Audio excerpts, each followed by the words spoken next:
Hey, happy Father's Day, all you fathers out there. I had a super awesome day with the kids and my family, and it was just really nice. Went to practice today, short practice, but still got together with them, and then just hung out most of the day with the family. Did a little grocery shopping. I always like to do that. Can't forget about the groceries. um, there was no video last night because I had a bunch of people over and we burned a shit ton of wood over in the fire pit and just kind of relaxed. And it was nice. And it brought about a lot of things, which was really cool. We started asking hypothetical questions while we were drinking. And it just gave me a lot of subject matter to talk about over the next few nights or week or whatever like that. And also a reminder, this week my friend Pete is coming down, so I don't know if I'm going to do these every night that he's here or what we're going to do about that. I might do different videos or I might just wait and I'll pick it up next week. This is going to be a brief night too because my father-in-law is leaving tonight and I want to go watch a few episodes of Game of Thrones with him before he has to leave. But I just wanted to explain why I wasn't here last night. And I got a few interesting topics I do want to talk about this week. Michael Jackson being one of them. Yeah, Michael Jackson. I'm a huge fan. Huge Michael Jackson. Well, not huge. I'm a big, very big. We'll go with very, very big. On a downer note today, though, I usually have here a 21-inch monitor and here a 24-inch monitor. Well, I've had this one for about 6 or 7 years, and it finally shit the bed. And now I've got this rinky-dink little piece of crap monitor, literally from a Goodwill. Like, I mean, it's not bad. It's a Samsung. It's LED, but it's just the quality of it's not good. And I don't want to say I can't do Photoshop on it, but I need a good size, good quality, good color monitor, HD monitor over here. So this week, on top of everything else going on, I have to somehow come up with magically a monitor. I've got a bunch of guitars I listed on Craigslist that I relisted today, hoping that I'll get a bite on it and maybe I can get enough money to, do a few things this week and to hopefully replace that monitor, because that's just a heartbreaker. You don't even, well, you probably do understand, I mean, I don't know. I still have a monitor, so I shouldn't complain. I really shouldn't. But not having that one there is significant and painful, and it hurts. So I'm going to do everything in my power to somehow come up with a monitor tomorrow. Anywho, we were sitting around the fire pit last night, and every single one of my friends that was there, we had Sam, Ken, Jim, Chris, and Nick, and they all want to do a topic on here. So coming up, I don't know if it'll be this week or next week, more likely next week, I want to do a few episodes with them. So I will be having a co-host on those nights, which will be really fun. And some of the stuff we talked about last night was really neat. Like, if you had the opportunity with no moral regard or moral consequence or moral or legal, anything would there be someone that you would kill? That's a tough one because you're talking about murder at that point. Few people said no. No, there was no one that they would kill. There's one person said one of the Koch brothers. And I don't want to get into talking too much about this because I don't know where the legalities lie on it. So I'm not going to say who I said or if I said anyone. I'm not going to say anybody who said or didn't say anything. Ken, I shouldn't have said his name, but I don't think he'll care. He was the most I don't want to say altruistic, but he said he would pick someone who is in pain and suffering and old and wanted or chose to die. And so, and how they died wasn't even a question. Like, it could have been brutal and painful and lasted them the rest of their, until they actually did die, or it could have been, quick and painless. So that was never part of the equation, but we went on to ask a bunch of questions about, what 3 items would you bring in a survival situation? And most people, it was kind of the same. Some people knew that they wouldn't be able to survive long enough or felt like they couldn't survive long enough, we decided it was a tropical island. So they said they'd bring, things to enjoy the rest of their time on Earth, like books or something like that. I said, which actually I would like to have changed it, a lighter, a really good knife. I can't remember what my third was. Might have been a tarp or a tent or something like that. But it was just interesting because I'm going to save my description of why I chose what I chose till Fallout Friday. But all things considered, it was fun. It was a good night. And we just sat around and talked for hours. We just kept burning. I have tons of limbs and logs and stuff in my yard that's fallen through the years or that's been cut down. So we have another good 2 or 3 nights of that, I would say, left for wood before I actually have to start either buying wood or finding wood again. So, and that's tough too. Like, I need to get like a cord of wood or like a huge chunk of wood. Or either that or I just gotta start picking up wood on the side of the road when I see it.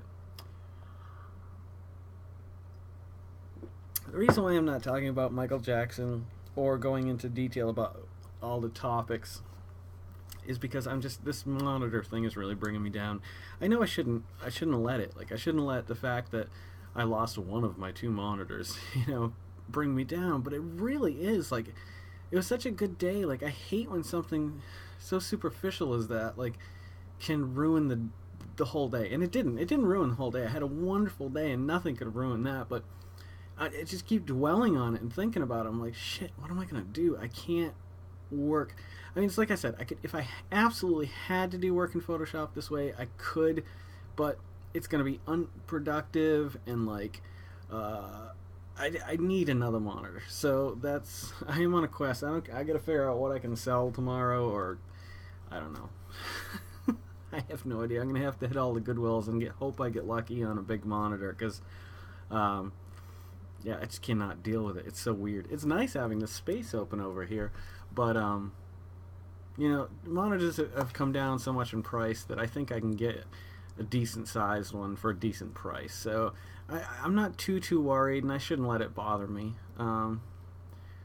Especially after such a nice day. I got this picture from the kids that yesterday Carol took them and put this big red backdrop and dressed them up like superheroes, and they were holding signs that said, "We love you, Daddy," and put it in a frame with a few other pictures of them like pretending to fight and stuff, and it was so cute. And we grilled today, and we had a really good meal. Carol cooked French toast and omelet this morning. I know you probably don't want to hear the details about my whole day, but I'm just saying I had a really good day, and I'm happy at the end of the day. I just wish I could forget about the bad thing, the monitor.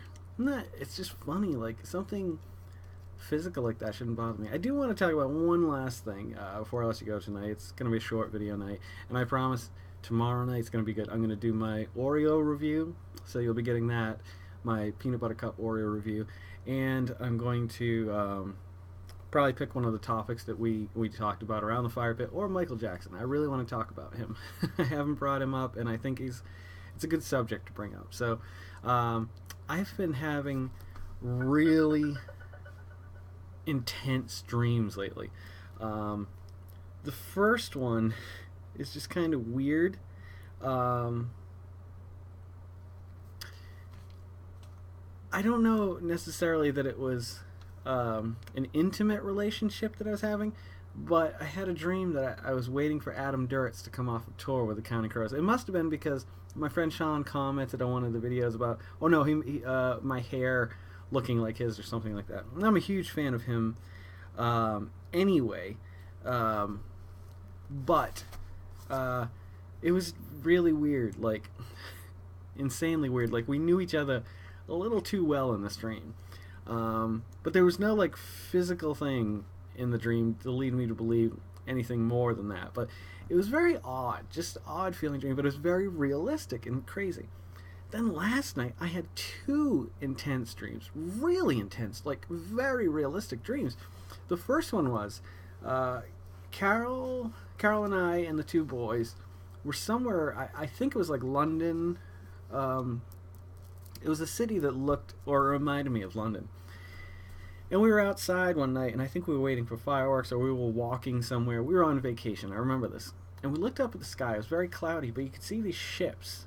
very much lined up, like very militant, and we were wondering because they didn't look like military ships. They looked like something. Well, they looked military, but like nothing I'd ever seen before. They weren't bombers. They weren't, F-16s. They were just different looking ships. And then all of a sudden, one of them blows up, and hell breaks loose in London, and people just start losing their minds because suddenly we realize that these are aliens. These are UFOs, and they are attacking London right now. And I mean, you're seeing buildings fall over, and it's getting closer and closer to where we are. Cars are flying through the air.